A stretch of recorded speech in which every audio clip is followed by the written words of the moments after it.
saya memutuskan untuk menyatakan berhenti dari jabatan saya sebagai Presiden Republik Indonesia terhitung sejak saya bacakan pernyataan ini pada hari ini, Kamis 21 Mei 1998. Karena tidak kesesuaian dengan pemegang saham, saya masih ingat ke Mei atau Juli 98 saya ngundurkan diri.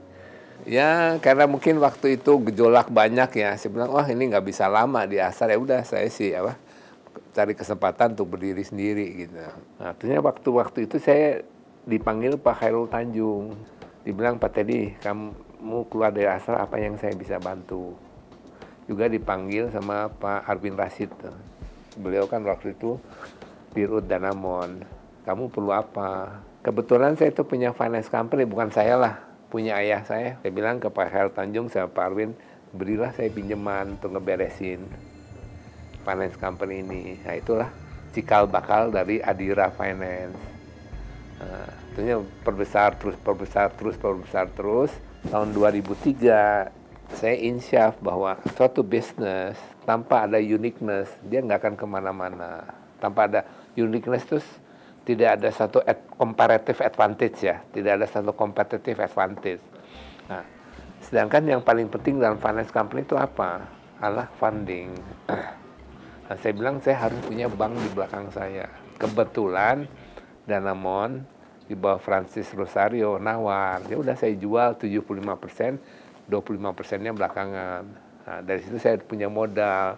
Saya lihat tuh coal, kelapa sawit sama karet itu akan mendapat angin yang cukup baik lah. Kenapa saya milih 3 sektor itu sebagai komoditi, sebagai future business saya. Itu aja very simple.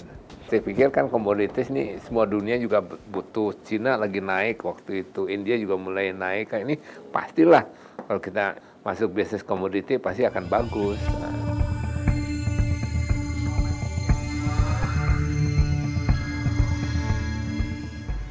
Untuk saya orang insinyur mana ngerti mengenai keuangan, saya ambil tuh 2 kali accounting. Pertama nggak ngerti, baru kedua kali rada ngerti gitu. Yang penting mau belajar nggak, mau nanya nggak. Kita kelilingin orang yang lebih pintar dari kita. Kita belajar deh orang yang ngerti atau kita hire orang yang lebih ngerti dari kita. Kenapa? Kalau kita yakin karakternya baik, orangnya punya passion yang keras, dan kita bilang ini loh, kita punya values tuh begini, saya sih kasih kepercayaan dulu. Betul saya juga ada banyak yang kecewa, tapi tetap yang plusnya lebih banyak daripada yang minusnya. Kalau di pertama kan rugi dulu saya. Kembali cara berpikir, siapa yang menentukan kita, nasib kita tuh seperti sekarang? Kan kita sendiri kan. Kalau kita nggak nyoba, ya nggak pernah akan kejadian. Semua orang pengen maju, hanya orang tuh mau pay the price nggak, mau berkorban nggak untuk itu. Itu kan nggak bisa tidur tiap malam. Kalau nggak bisa bayar uang ke bank tuh nggak bisa tidur. Enak jadi pegawai, udah tidur ya tidur.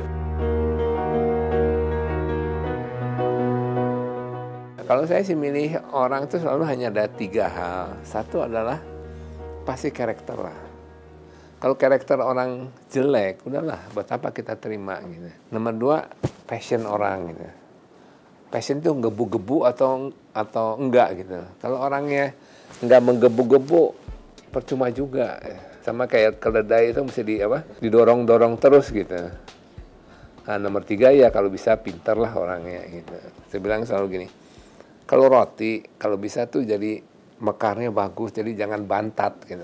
Nah, supaya jangan bantat itu ya mereka dapat training dan kesempatan untuk kerja dan kayak roti lah supaya mekar sebagus-bagusnya.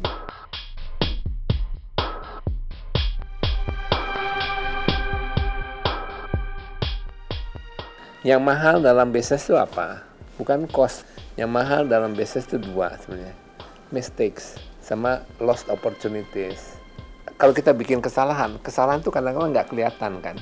Tapi itu kadang-kadang bisa jauh lebih besar daripada cost kita. Kalau ada satu bidang yang bagus, terusnya kita nggak mau masuk. Atau lagi murah kita berani beli gitu kan. Itu kan opportunity. Atau gini, saham lagi ambruk-ambruk gitu. Kita takut ambruk. Akhirnya saham naik lagi, itu kan lost opportunity, itu yang mahal.